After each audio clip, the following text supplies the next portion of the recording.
Hello, Emily. It's Miguel. I hope you're doing well today. I am doing well myself today. I'm feeling like I'm in a contemplative mood right now. Today is the 12th of November 2018, and it is Veterans Day, a holiday, a federal holiday. I have today off from work. I imagine that you have today off from school.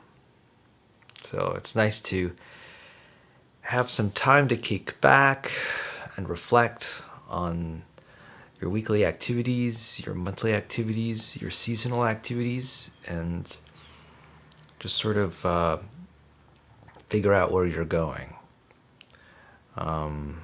It's nice to have these days for me to sort of sit back and sort of look at myself from the balcony and ask myself, how are things going? What's up with Miguel right now? How am I doing? And I find this time off really beneficial. It's very meaningful to me to have some time to just sit back and relax and just, ask myself, really, it's a self-query about asking myself what I want in the moment and in the near future. A good question to ask would be, what are the three things that I want in this week to accomplish this week or to accomplish today? And I've accomplished a few of those things already. I just finished doing my laundry, which is nice. It's good to do laundry and get that out of the way. And that's pleasant to at least have some sense of accomplishment today. Something that's been exciting me lately is a website called Skillshare.com. And it's a learning website. It's a lot like, how should I say, what's that math and science website? KhanAcademy.com.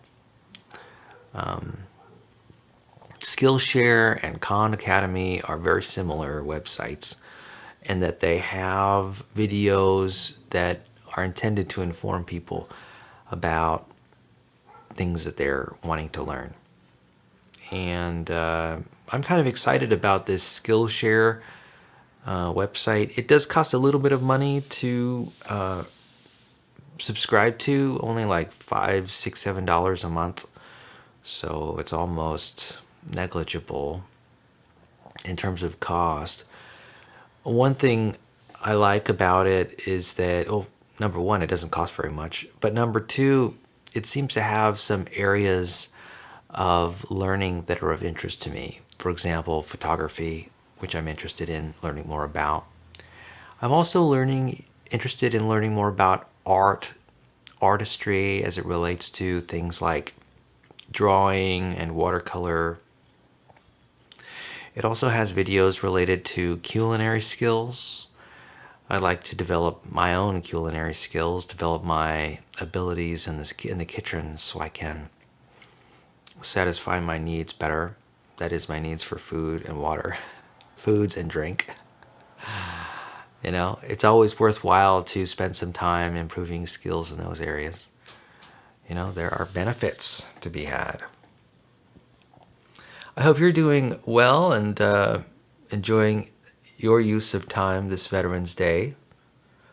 I imagine you're probably kicking back and relaxing and enjoying the day, maybe even doing some preparation for later this week. Perhaps you're thinking about meets you have for your track and field activity.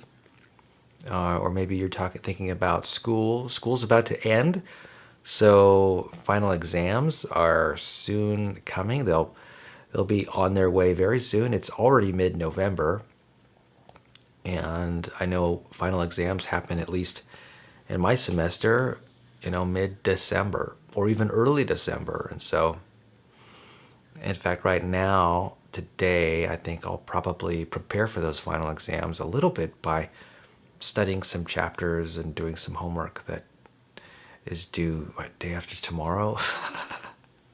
So I'll be working on that. I've also got some ideas about what classes I want to take next semester. Registration opens up at Allen Hancock College on the 15th of November for me. And since today's the 12th, that means 3 more days and I get to sign up for classes again for next semester, the spring semester. And that's got me thinking about what classes I want to take. I'm also looking forward to this coming Thanksgiving, which is almost here. Thanksgiving is just a hop, skip, and a jump away.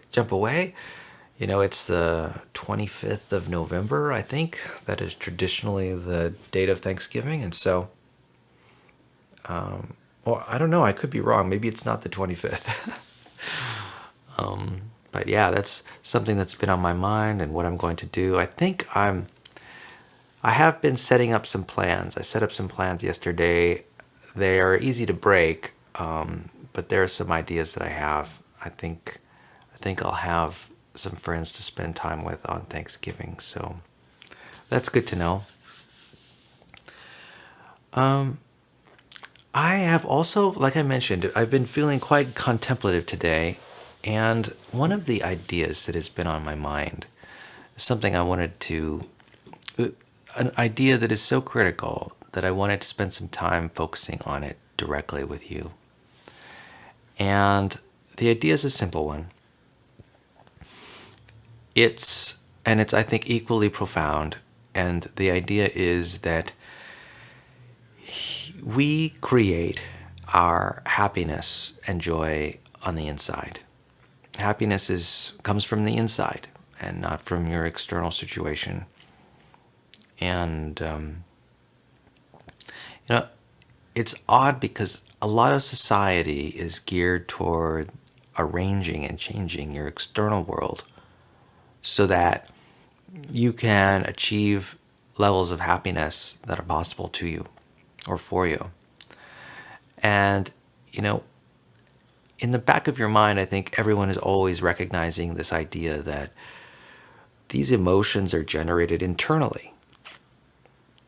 You know, it's kind of funny how these emotions are quite often conditional.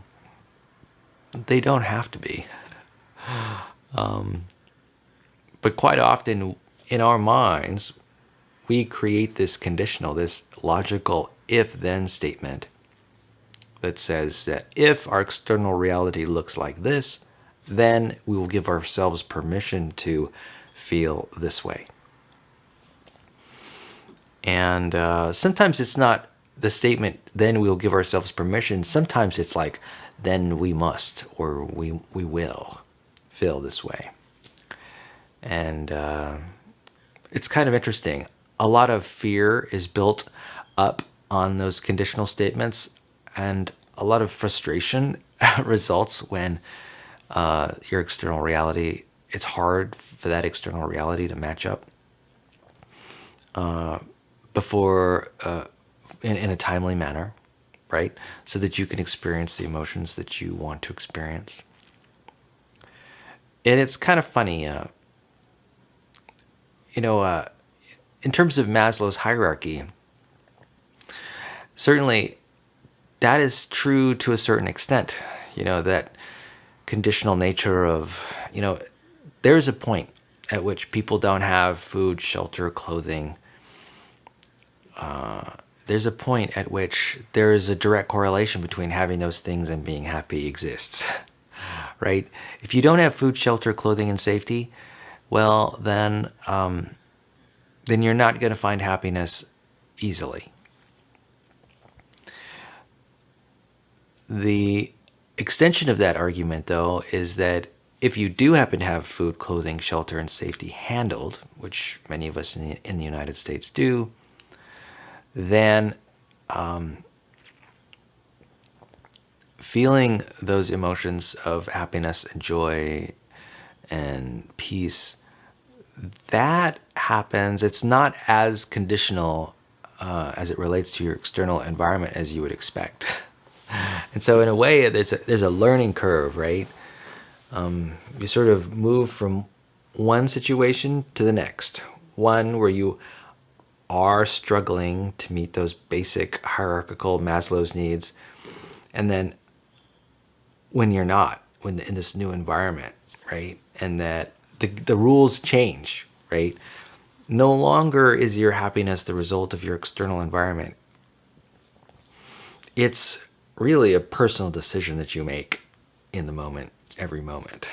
And I think people, I know I have sort of struggled at recognizing this, you know, but anyway, lately I've been recognizing the truth about how things like love, in particular, how human beings are really a factory for that emotion. In our inner selves, we generate all the love in our world, and we do it in our own minds by deciding to think thoughts that are related to love.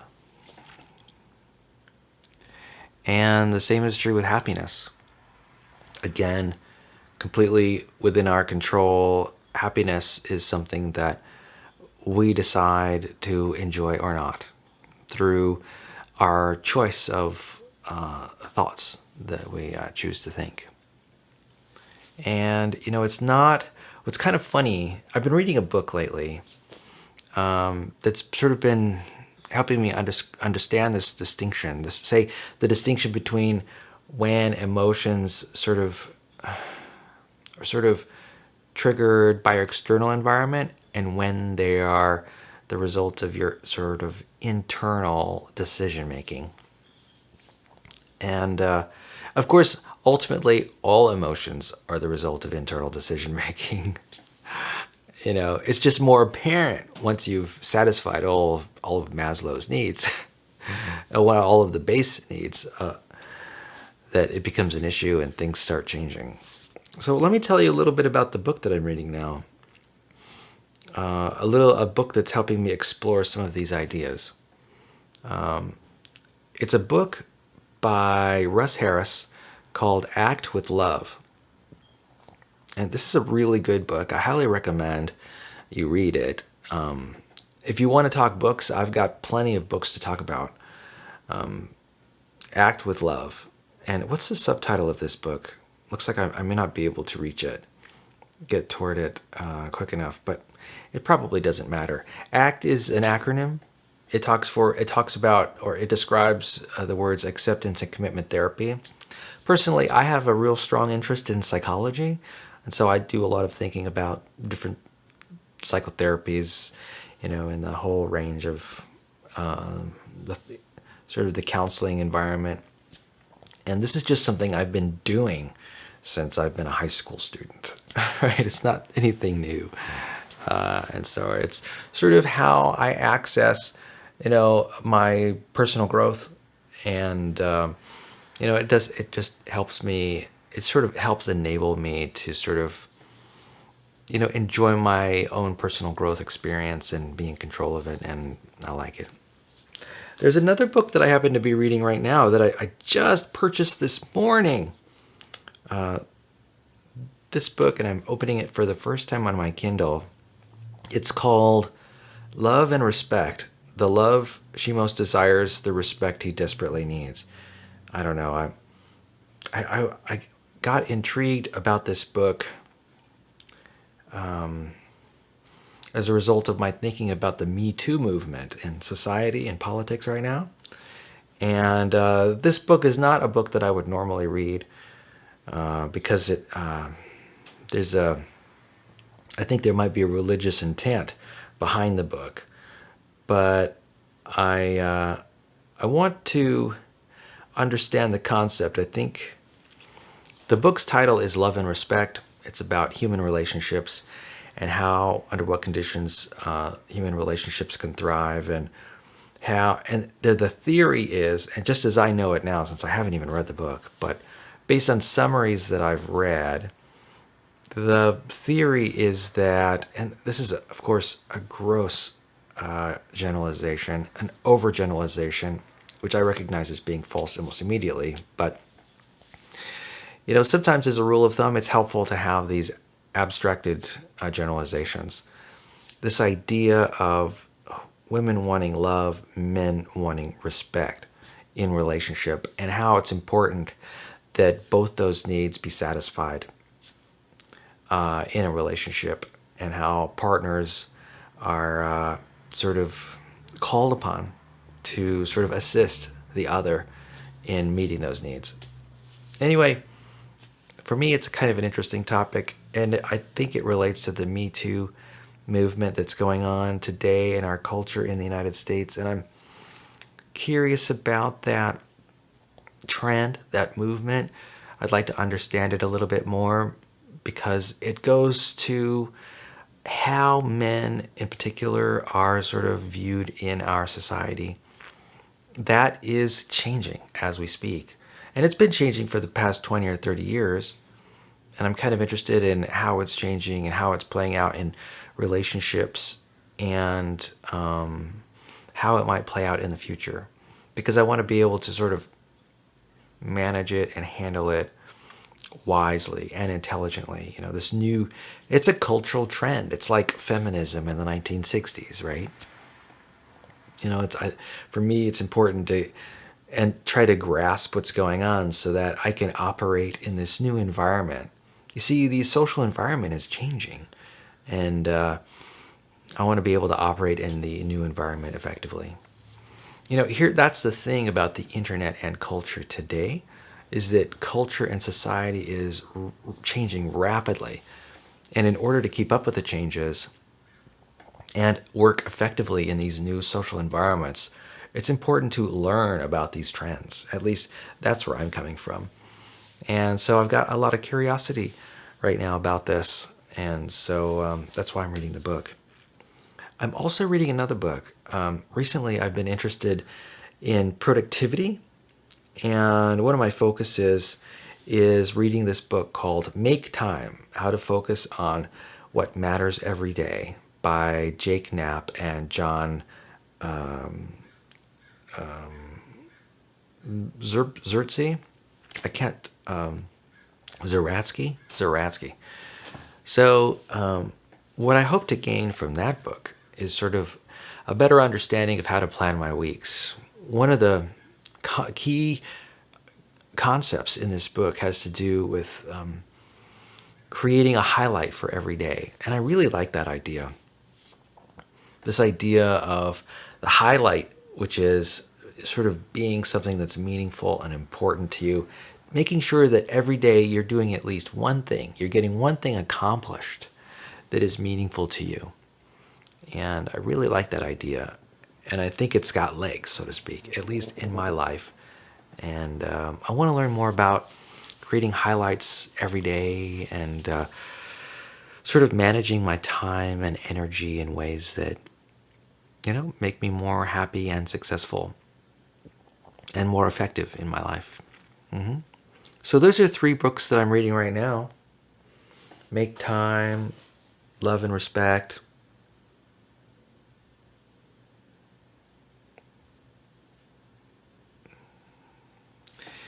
Is it called Love and Respect? Yeah, it's called Love and Respect and Act for Love, which ACT is, again, an acronym for Acceptance and Commitment Therapy.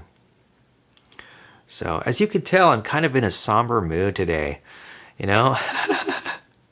I'm sort of like laid back, I don't know what it is about today, but I'm feeling really meditative. And, for me, today is about considering where I've been and where I'm going, and even where I am right now. I'm feeling like I'm taking stock about what's going on right now, and I'm thinking about the future. The future's in my hands. And, I also am realizing this idea that, well, maybe I could start from the beginning. About a week ago, and it wasn't any more than a week ago. Maybe it was 2 weeks. I think that might even be too long ago, but I think it was just about a week ago. I had an interesting experience, one that I've been fascinated with for the last week. And I've mentioned it to you on this video, or on previous videos, where I got to talking with a person, and they were describing their lives, right? And essentially, they were complaining about it, right? They were, really expressing themselves, sort of describing what was hurting them, what was painful in their life at the moment. And when that conversation was done, I sort of took stock of everything and looked around at the state of their life, and I recognized that there were incredible sources of happiness within it that that person was overlooking. And it was really fascinating. The contrast between the thoughts that this person was thinking and the state of their external reality in terms of its ability to give that person exactly what they wanted, right? And I saw this match, and I didn't expect to see it.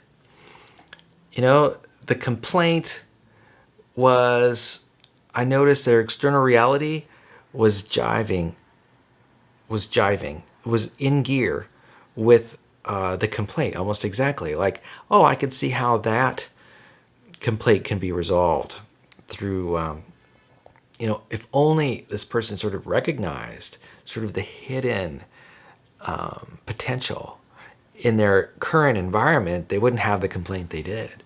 And I saw it in a lot of ways too. Is, oh, there's another area. This was the second complaint that I noticed. And oh, look at this. This is a part of their life that matches almost perfectly in a way that would help satisfy that person's need. And I saw it again and again and again. I knew this person pretty well. The descriptions of how she was feeling were very detailed, and she was quite articulate.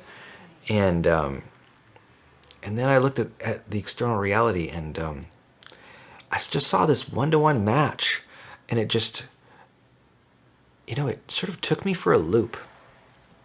I was just really struck by the one-to-one nature of what was going on. And I've been thinking about it for the last week now, and really just struggling to understand it. And really, part of that understanding was recognizing that my life is the same way, right? So I began, first of all, with the recognition that for me as a person, that everything is a projection, recognizing that is true. And then also recognizing that, the painful thoughts that I have in my life, how it's very likely that sort of sources for satisfying the needs that I describe might be at hand at every avenue, right? For every perceived problem. And I'm guessing that the same is true for me, so that what this means is that, the things that I complain about, any painful thoughts that I might have, my idea right now is that a deeper reality is that I might be turning away from the very sources of satisfaction that I'm complaining about. And to me, this is a really profound idea.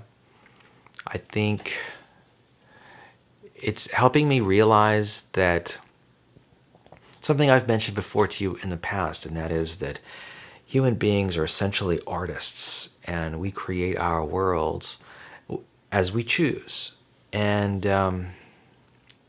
sometimes we choose our reality, that is, we choose our perspective based on, aspects of our personality types that are identifiable. For example, the Myers-Briggs personality types. There are a lot of other personality typing strategies out there, but one of them is Myers-Briggs. It's one of the more famous ones. But the point of it is that, a lot of, I think, problems that people have are problems that they've created themselves. It's kind of interesting. The human brain is such where, I'm sorry I'm getting into psychology all the time, but here's the thing. I think about psychology all the time. I am like a human psychologist, a human roving psychologist. And I have been since I was 14, 15 years old. This is part of my identity, my interest in psychology. And, many times I thought that would make sense for me to become a psychotherapist, or even I was wanting to become a psychiatrist for a long time, and a medical doctor, a doctor of the mind. And, maybe that's something I ought to pursue, but again, here we go again. It's the same. I'm noticing the same unfolding. Here, Miguel recognizing the fact that he has an interest in psychology and deciding an interest in psychology that is so deep, so passionate, so part of his psychological makeup, and yet he's not a professional psychologist. By choice. Now, this doesn't bother me. For me, it's optional. I'll be doing psychology whether or not I'm working professionally in the field of psychology. So, and I wonder what life would be like if I was a professional psychologist and did it in my spare time as well. So anyway, back to the point. The point of this whole exchange is me just recognizing how people are the source of their own problems and solutions. To me, this is a really profound idea, and it's making me think carefully about my place and my attitudes that I have about my own life, right? And this fascinating idea about, in this book, Act with Love, it talks, Russ Harris, who is an author I really admire. I've read many of his books.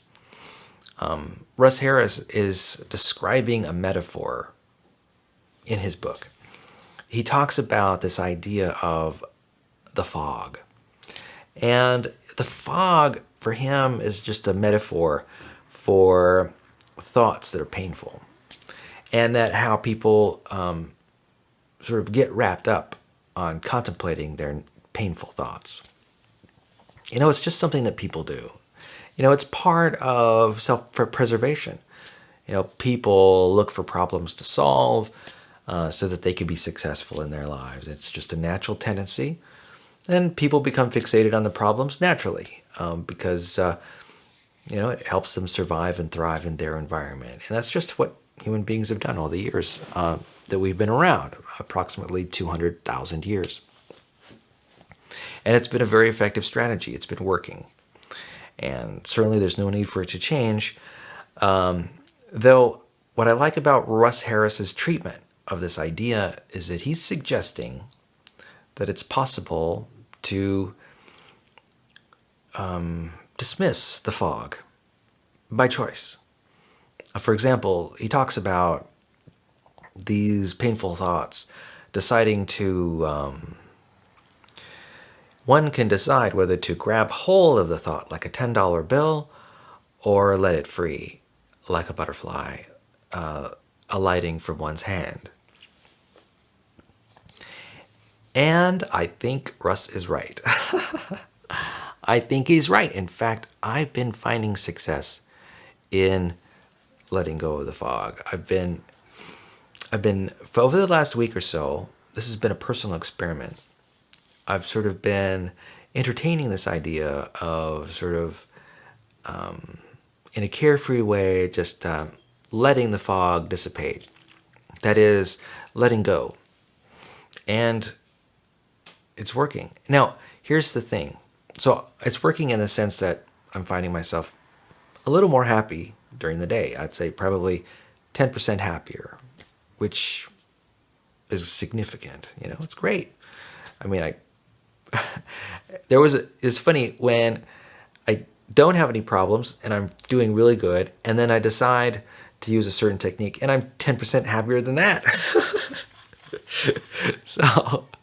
So this is fantastic. So I'm really enjoying these new ideas, and I'm enjoying entertaining them and to me, it's like, wow, that's great. I'm going from an emotional state where I'm 80% content with life, and I've made some good progress where now I'm like 85, 86, maybe even 90% content with life. Like, wow, that's a really big change for such a subtle change in thinking. And it's also having an effect where it's changing my life, where, I'm not striving as much. And things are happening to me in ways that are more effortless. The successes I'm having are more effortless. And, I like it. I'm liking this new view. So, to recap, the summary of this whole idea is that, I had a conversation. It got me to think about how people create their own problems. And then based on what I know and what I've been thinking, what I've been reading in Russ Harris's book, my life has been getting significantly better. And the choice I'm making is simple. It's a choice I've been making in various ways for years, honestly. It's not like this is like brand new stuff. It's really just the foundation of cognitive behavioral therapy. And it's the foundation of a lot of related therapies. For example, acceptance and commitment therapy, of course. It's also consistent with another kind of therapy, which is called Three Principles, which I have been enjoying, or had been enjoying in the past. And so it's kind of neat when you're sort of experiencing a set of ideas that are reflected, that you've been reflecting on for decades and seeing from a new perspective, right? You're seeing them in a new way, in a new light. And anyway, I'm really happy about the way things are going right now. Really happy. In fact, it is kind of transformational. It's sort of transformational. It's a simple idea, just letting go of painful thoughts. But anyway, I wanted to convey this idea to you. I may not have discussed it with you before. And likely I have, because what I'm talking about isn't like rocket science. And it certainly isn't, I'm sure I've echoed similar ideas before. If any of this is resonating with you, I ask that you give it some time, contemplate it a little bit, ask yourself how you can benefit. And if you can, whatever seems to work, whatever idea seems to work for you, use it to your benefit. Okay, I wanted to pass that along. And maybe you'll take my book recommendations to heart and do some additional reading on the side. By the way, reading is a great habit to build for yourself. Oh, also, I do want to recommend Skillshare. I do want to recommend Skillshare as a website to help you learn new things about the world. And anyway, that's that. So it looks like I got a text, and you know what? My brain is not going to let me stop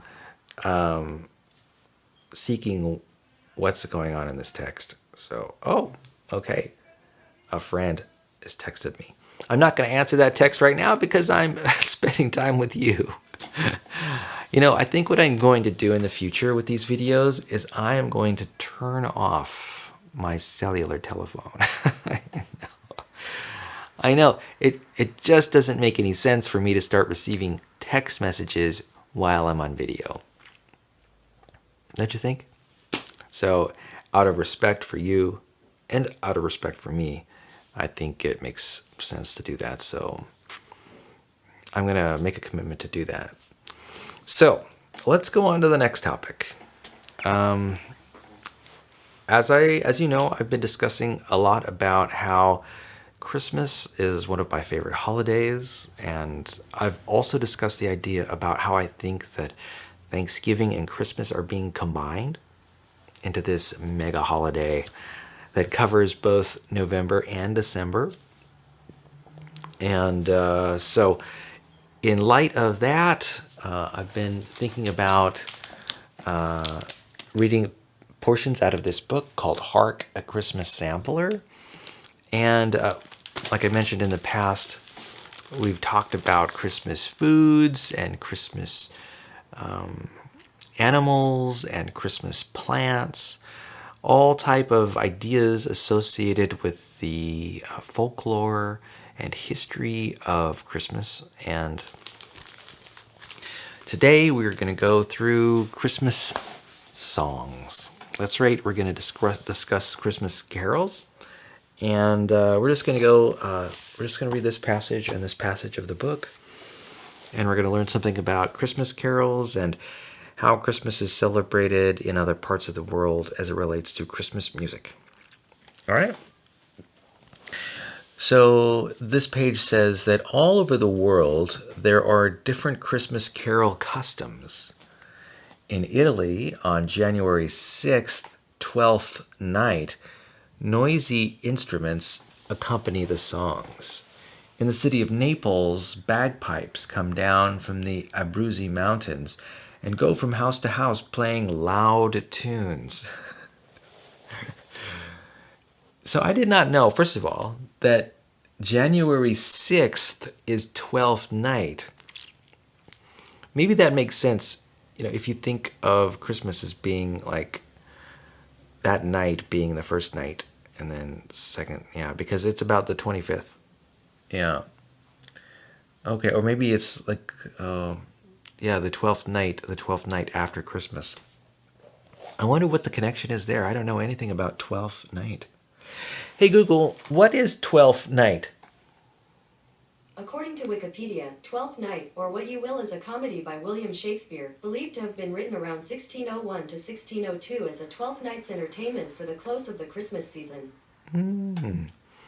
Oh, fascinating. That's kind of interesting to me because for me, Christmas always seemed to end on Christmas Day. When Christmas Day was over, Christmas is over. Though this idea of 12th night means that Christmas continued past Christmas all the way to January 6th, which for me, January 6th, that's already New Year's Day. I mean, New Year's, that is really just an extension of New Year's. New Year's Day is what, the 1st of January. And so Christmas is definitely over by January. So isn't that interesting? It's funny how Christmas is backing up. You see how it's mid-November. I'm already considering Christmas. For me, Christmas time is already here.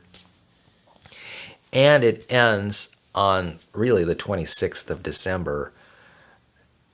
Earlier in history, Christmas ended on the 12th night, which is January 6th. So it's kind of funny how these shifts are happening, how the holiday is shifting its timetable. Fascinating. In Sweden, children and their parents join hands to sing and dance around the Christmas tree. In Poland, the carols are called Kalendy and are sung in a walk around the tree. That's kind of interesting how they are sung in a walk around the tree.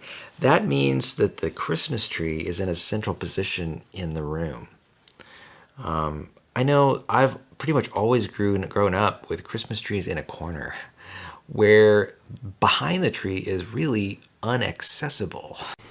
So there wouldn't be a walk around the tree necessarily because the Christmas tree is like in the corner somewhere. So let's move on to the next passage. In Mexico, children and grown-ups go in a procession from house to house, asking in song permission to enter. At first they are always refused, but when they explain that it is Mary and Joseph who want to come, they are admitted. The celebration is called Posada, which means inn. In the mountain villages of the Austrian Alps, Angelacher or bell ringers go from house to house singing carols, but not ringing bells on January 6th. They're given the last of the cookies left hanging on the Christmas trees. Wow, pretty neat. So, around the world, it seems Christmas extends to January 6th. In the United States, that really isn't the case, just in general. I am really interested in this celebration called Posada.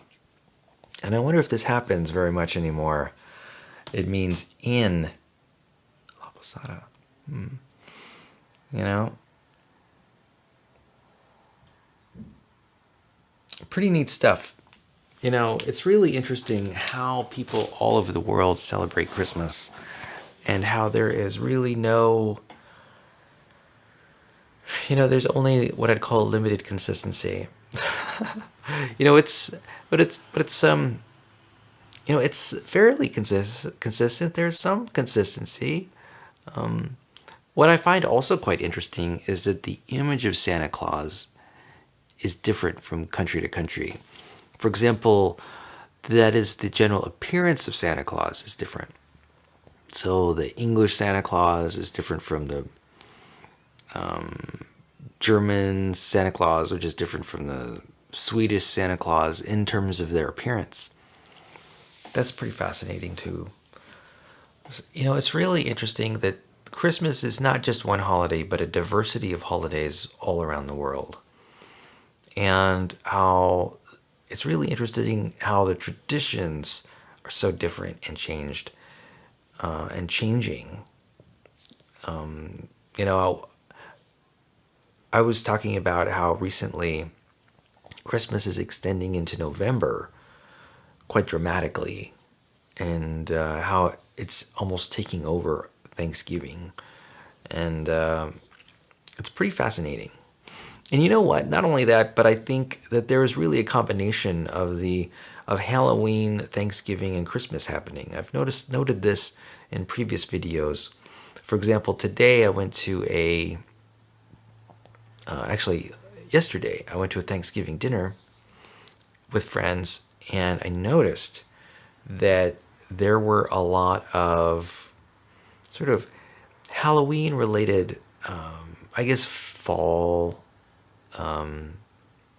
Halloween and fall are sort of one to one. They're sort of very related to each other. I saw a lot of pumpkins and squash and hay and things like that that are related to Halloween. Though this was a Thanksgiving dinner. So anyway, it's kind of interesting.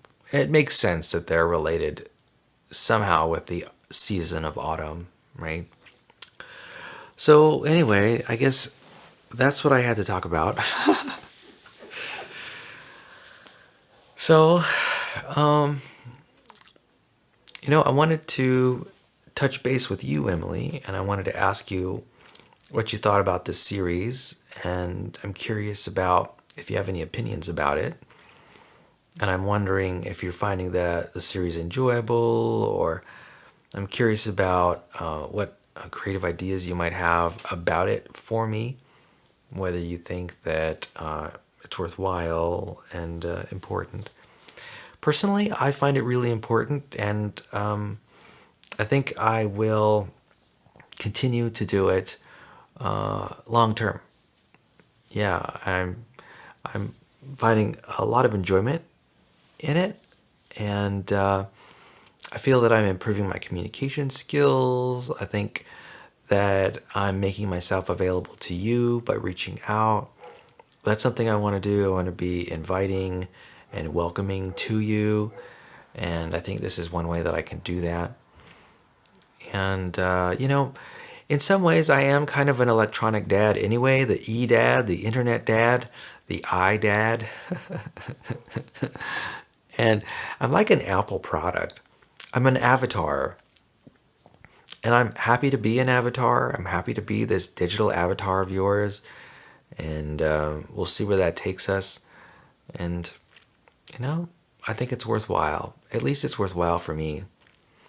It helps me feel like I'm doing something. It helps me feel that I'm taking an active role in what's happening. In fact, I think in some way it empowers me, and I'm glad for it. I kind of need some empowerment right about now. I would like to have as much as I can get my hands on, of course. So I'm curious about. I wonder if you've noticed the how, the the smoke in the air lately coming from, I guess, the north and the south. There are forest fires, right? Wildfires that are occurring right now in the state of California. And I was just looking, sort of casting my sight across my room, and I'm noticing that the sunlight streaming through my blinds is not brilliant yellow. It's rather kind of a warm amber hue. And it's that color for a reason, of course. It's the reason is that there is smoke in the air. And all those forest fires are just happening. They're just building up and burning a lot of trees, displacing a lot of animals and a lot of people, burning homes. And I heard that Miley Cyrus lost her home in a wildfire, which, wow, I'm a big fan of Miley Cyrus. I enjoy her music, and I'm saddened to hear of her loss. And, there are a lot of people who are losing right now because of the changes that are happening in our environment, right? In particular, I'm referencing climate change and how it's changing right now so dramatically, and how human beings are reacting to that. Yeah, there are some major changes occurring now in our landscape related to weather and temperature and humidity and precipitation. And so, our society is dealing with the fallout of those changes right now. And it's kind of interesting to watch it happen. I know that things that have been on my mind lately have been relating to my carbon footprint and deciding on what kind of choices that I can make that can have the greatest impact on reducing my carbon footprint, so that I can help forestall some of the problems related to climate change in my life, and not just my life, but on future generations, including your generation, the Z generation. And so that's something that's been on my mind lately. I think about that when I consider my stance on diet and eating. I'm thinking that has a lot to do with my carbon footprint, foods I choose to eat. And I'm feeling pretty satisfied that I'm doing as much as I can in that regard. That is trying to eat a plant-based diet. And I think that can be really helpful by steering clear of animal-based products, food products. I think that animal agriculture has a significant carbon footprint. And so I'm glad that I'm not supporting that industry as much as I was in the past. And I'm also glad that the choice to eat a plant-based diet, I'm looking into the future, and I'm hoping that it'll have a positive impact on my health. So that's a win-win for me and the planet, and for everyone else on the planet too, all the other people. So I'm glad for that. So let's see, what else is on my mind? I think I'm gonna just linger here for another 10 minutes or so. I'm asking myself what's been on my mind lately. Well, I think I'm going to be going to Disneyland soon. Maybe Thanksgiving weekend I'm thinking about. That might be a fun thing to do. Either Thanksgiving or Christmas, I'm not sure. Maybe Thanksgiving, depending on how things go. I'll take a day out and take a day off and head on down to Disneyland and walk around out there. Let's see what else is on my mind. I'm thinking about working out more in the gym and exercising more. I think I want to up my volume. right now, in fact, I am working out, 4, 5, 6 times a week. I think I want to continue that trend and also make my workouts a little longer. My workouts tend to go for about an hour now, but before I was going for about an hour, I was working out less frequently for longer periods of time. Like I would work out for 2 hours at a time, but I would only work out 2 or 3 times a week.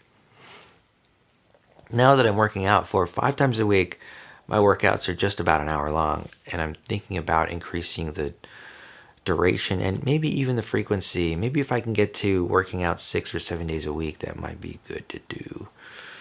So I'm thinking to myself, I'm seeing what's happening is I'm making a comparison between the personalities on YouTube that I like to follow and what they're telling me about what the frequency that they were working out, and they're working out way harder than I am. And I'm finding that I think now is a good time to step up the frequency and the duration of my workouts. I think I can do that. I think I can support that. And I'm feeling like that's the right thing to do right now for me. So that's cool because working out is one of the things I enjoy most about my life right now. There's also another thing that I'm really excited about, and that is dancing more and finding music to dance to.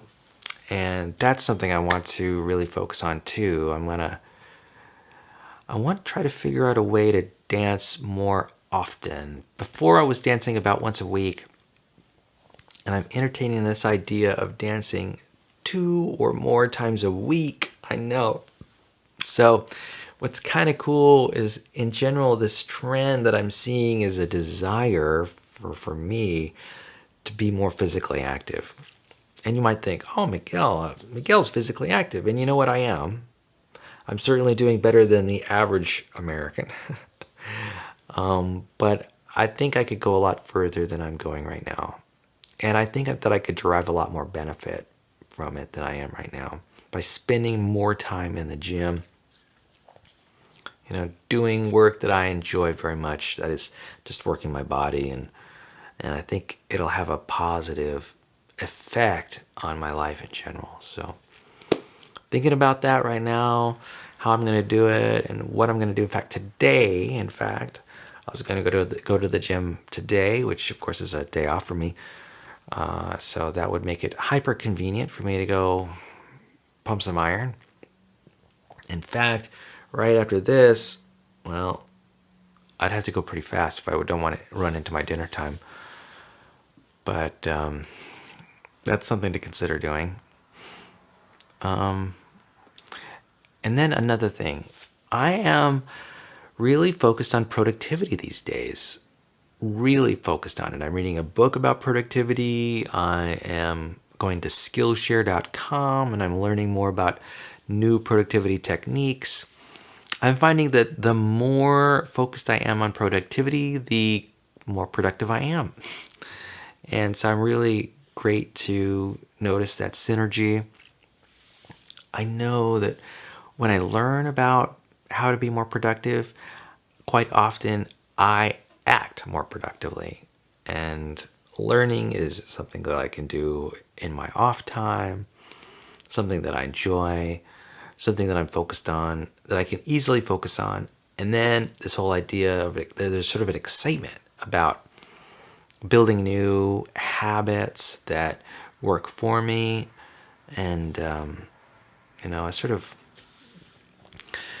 it's kind of funny. A big part of my problem with any of the issues I have surrounding productivity is that I don't actually know what to do necessarily to improve my levels of happiness and enjoyment. I mean, I've gotten to a point where it's sort of like the 80-20 rule, where I'm satisfied, 80% of the time.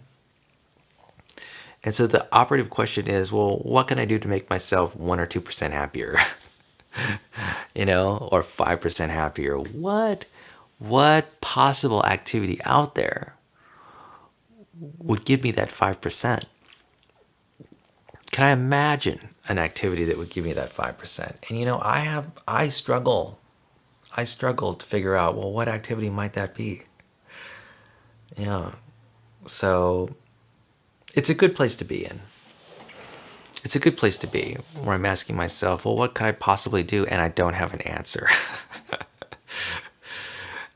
And I could be pretty creative sometimes. I can come up with a lot of answers, and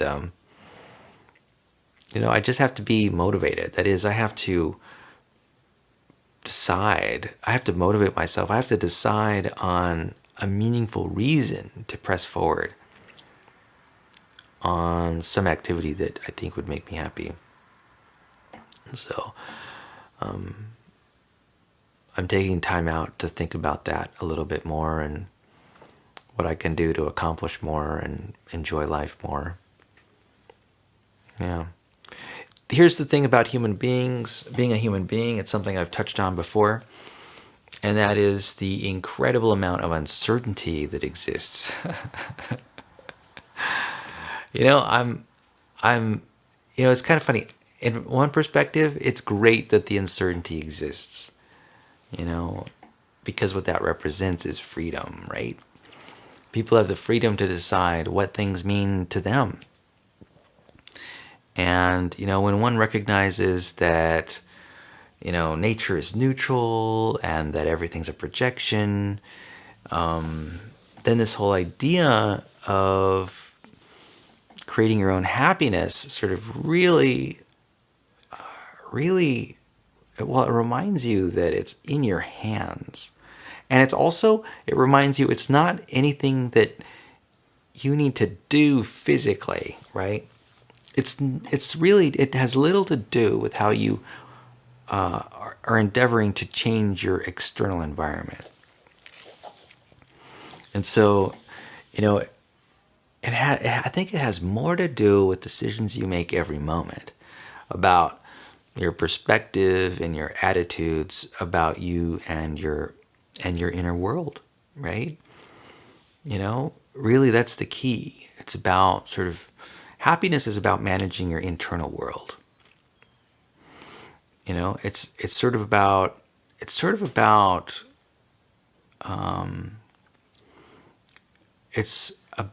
taking self-care seriously.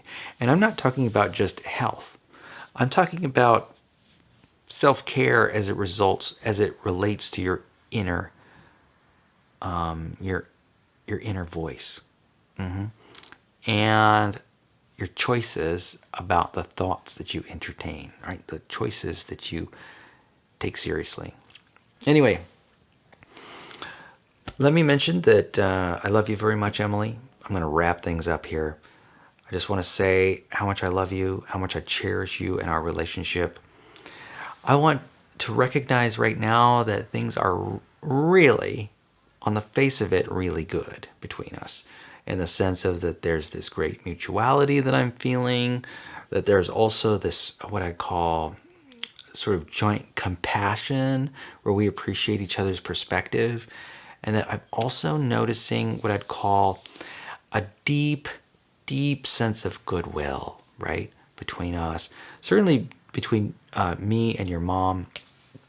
And I cherish the goodwill. I cherish these very pleasant sentiments, and I'm enjoying them on a daily basis. And I just want to express that now. I want to just sort of let that go in the universe. And I just want you to know that I'm happy, and I suspect that you're happy. And, I recognize the underlying goodwill that we have in common that is really the basis for our relationship. And I want to let you know that all is good. We've got green lights, and so thank you, and I honor you, and I wish you a wonderful day. I talk to you later. Bye bye.